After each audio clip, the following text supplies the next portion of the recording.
चलिए आज आपको एक और नई कहानी सुनाते हैं और आज की कहानी है बीरबल के गुरु की। तो चलिए सुनते हैं।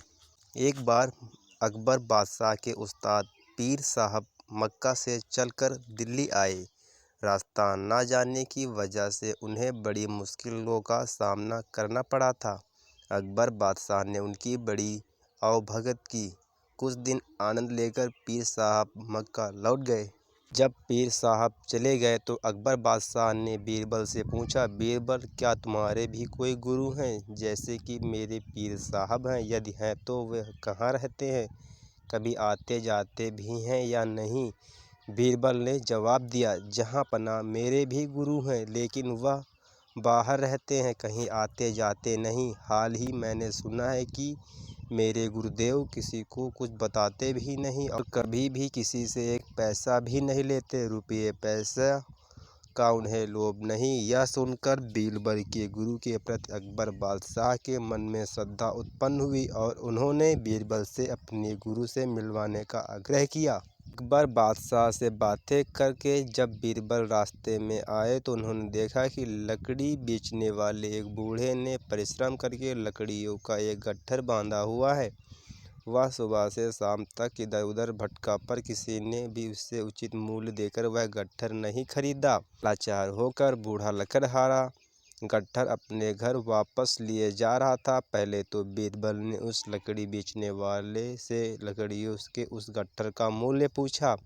फिर उसे अपने घर ले गए और उससे बोले, मालूम होता है कि तुम समय के कुचक्र में फंसकर इस दीन अवस्था में पहुँचे हो। बीरबल ने उसे अच्छे साफ सुथरे वस्त्रों और काली जटा इत्यादि से युक्त ब्राह्मण साधु बना दिया। उसके हाथ में रुद्राक्ष की माला दे दी। फिर एक बड़े मंदिर के पीछे मृगचर्म के आसन पर बैठाकर उससे बोला, तुमसे मिलने बड़े बड़े अमीर उमराव आएंगे, पर उनसे तुम बिल्कुल मत बोलना। तुम्हें कितनी ही बहुमूल्य वस्तुएं वे क्यों न दिखाएं, पर तुम उनकी तरफ आंख भी मत उठाना। तुमसे जो कुछ भी पूछे उसका जवाब मत देना। बस अपने ध्यान में रहना और सिर्फ माला फेरते रहना। ध्यान रहे, यदि इसके अलावा तुमने कोई भी हरकत की तो तुम्हारी खैर नहीं, क्योंकि तुम्हारी हरकतों को देखता रहूँगा।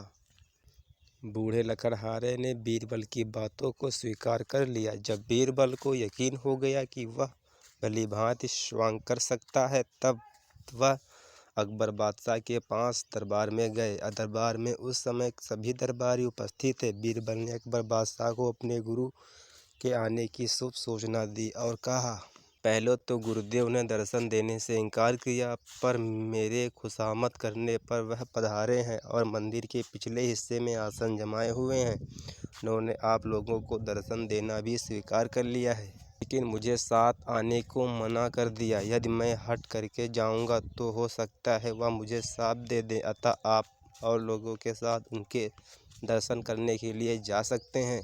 बीरबल को छोड़कर अकबर बादशाह के साथ सभी दरबारी गुरुदेव के दर्शन करने के लिए गए। अकबर बादशाह ने गुरुदेव के सामने जाकर सादर मस्तक झुकाया। फिर बैठकर उनसे पूछा, गुरुजी, अपना निवास स्थान तथा शुभ नाम इस दास को भी बताने की कृपा करें। गुरुदेव भी किसी ऐसे वैसे के चेले नहीं थे। अकबर बादशाह की बातें सुनी अनसुनी करके वह अपने ध्यान में ही रहे। और बादशाह फिर बोले, भगवान, मैं सारे हिंदुस्तान का बादशाह हूँ। मैं आपकी प्रत्येक इच्छा पूर्ण करने में समर्थ हूँ। आप कृपा करके एक बार मेरी ओर नज़र उठाकर देख लें तो मैं आपको धन्य समझूंगा। इस पर भी जब गुरुदेव ने ध्यान नहीं दिया तो अकबर बादशाह ने 10,000 रुपये मूल्य का कड़ा उससे वह स्वयं पहने हुए थे हाथ से उतारकर गुरुदेव के चरणों में यह सोचकर रख दिया कि लालच में शायद कुछ आशीर्वाद देकर इस बहुमूल्य कड़े को स्वीकार कर लें। परंतु जब कुछ नतीजा निकला तो निराश होकर अकबर बादशाह वहां से उठ खड़े हुए बोले, जो आदमी अतिथि के साथ ऐसा व्यवहार करे उस कठोर हद से बातें करना भी मूर्खता है। अकबर बादशाह को क्या पता था कि ऐसे मूर्ख से सामना होगा। उन्होंने वह कड़ा बीरबल के यहाँ भिजवा दिया, क्योंकि दान की वस्तु बादशाह के महल में कैसे आ सकती थी। अगले दिन गुरुदेव का सारा हाल सुनाकर अकबर बादशाह ने बीरबल से पूछा, मूर्ख मिले तो क्या करना चाहिए? बीरबल बोले, उस समय चुप रहना ही अच्छा है। बीरबल के इस जवाब से अकबर बादशाह की रही सही मर्यादा पर भी पानी पड़ गया। उनका विचार था कि ऐसी बातें कहकर बीरबल के गुरु को मूर्ख साबित करेंगे, पर उल्टे खुद मूर्ख बने। अकबर बादशाह को चुप देखकर बीरबल बोले, जब मैंने पहले ही उनका स्वभाव आपको बता दिया था कि उन्हें रुपये पैसे का लालच नहीं है, कभी किसी के दरवाजे पर वह नहीं जाते और मेरे कहने पर बड़ी मुश्किल से तो वह मिलने को राजी हुए थे, फिर आपने उन्हें लालच क्यों दिया? आपने अपशब्द कहकर गुरु का अपमान किया। आपको धन दौलत का घमंड है, इसलिए वह आपसे नहीं बोले। बीरबल की बात सुनकर अकबर बहुत लज्जित हुए।